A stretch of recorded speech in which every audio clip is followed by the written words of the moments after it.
Pour une fois, le Parti socialiste est en position de force. Le vote de la réforme des institutions nécessite l'accord des 3/5 des parlementaires. Les grandes manœuvres ont donc commencé pour aboutir à un compromis. Après l'UMP hier, la commission des lois de l'Assemblée a auditionné ce matin le Parti socialiste.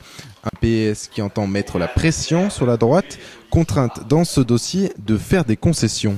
C'est plutôt au gouvernement d'en faire. À l'opposition, si l'on veut, et ce que nous souhaitons, qu'il y ait un accord républicain. Pour l'heure, un consensus se dessine sur le rôle du Parlement, un Parlement renforcé face à l'exécutif.